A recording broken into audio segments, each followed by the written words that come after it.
was halfway up the mountain. Hey everybody, it's Chaplain Sal, back for another Coffee with the Chaplain.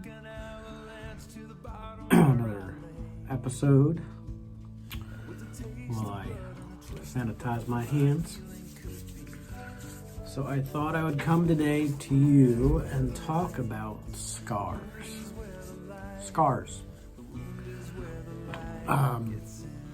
We've all got them, whether physical or emotional or figurative scars. Can't get through life without scars. And what scars can do to you and how they can affect your life. There's a saying that ships are safest in the harbor, but they're not made to stay in the harbor. You gotta send your ships out into the open sea, into the unknown, the uncharted territory. And so I kind of got the inspiration for this chat.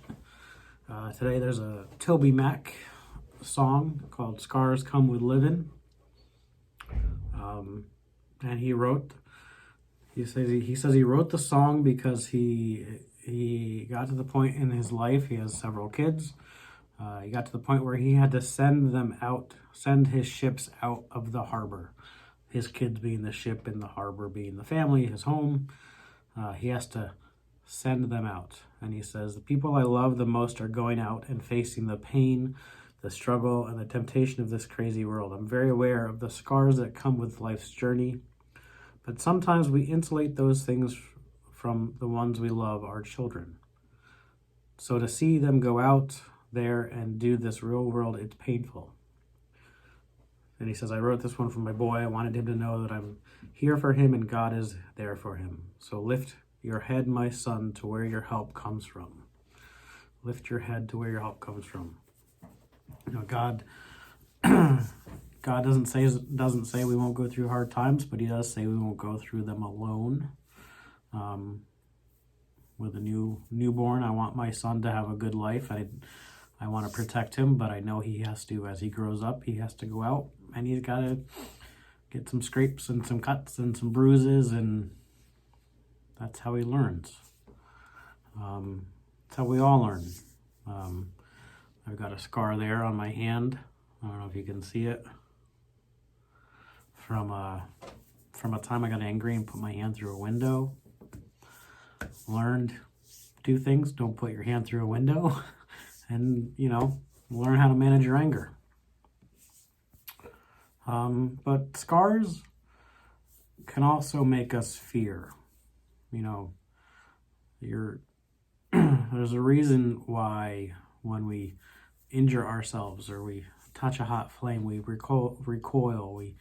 We're timid to go near fire again if we burn ourselves, or we're afraid to go near sharp things if we cut ourselves, or a little bit of healthy fear is a good thing because it teaches us not to do certain things. But it's also important, and it's important to not let that fear control us. So here, let's take a look at this clip. I think this is a good demonstration of how fear shouldn't get in our way. It's from The Rise of Skywalker, the last in the Skywalker saga of Star Wars movies, episode 9. Let's take a look. I won't let it happen. I'm never leaving this place. I'm doing what you did. I was wrong. It was fear that kept me here. What are you most afraid of?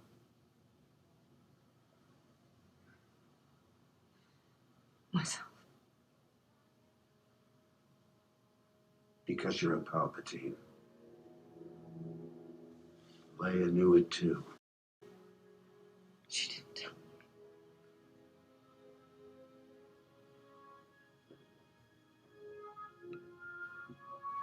She still trained me. Because she saw your spirit, your heart. Rey, some things are stronger than blood. Confronting fear is the destiny of a Jedi. Your destiny. If you don't face Palpatine, it will mean the end of the Jedi. And the war will be lost.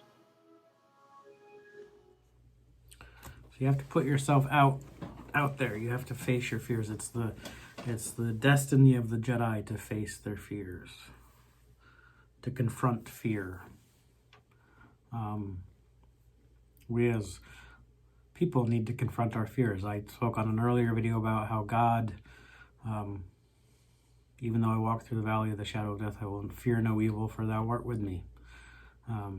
God doesn't tell us that bad things don't happen or exist. He just tells us not to fear them, because he's always with us. God is always with us. So, acknowledge your fear. Acknowledge the power in your fear. But then trust that God is with you. Trust that your friends are with you. The ones you love are with you. Trust that God has set you out of the harbor on a journey to face your fears. We close with from 2 Corinthians chapter 12, verse 9. Paul says that God has said to him, "My grace is sufficient for you, for power is made perfect in weakness. So I will boast all the more gladly of my weakness, so that the power of Christ may dwell in me." So even though we fear and we feel weak, Christ is with us. And we can face each day with confidence and with hope. All right, guys, it's been Coffee Talk. It's good chatting with you. We'll see you soon, and let me know what you think. All right, rock on. Don't be a jerk. I have stood there like a hostage with a knife held to my vein, captive to the poison that I took to numb the pain. 'Cause everybody wishes they were born with thicker skin, but the wound is where the light, the wound is where the light, the wound is where the light gets in.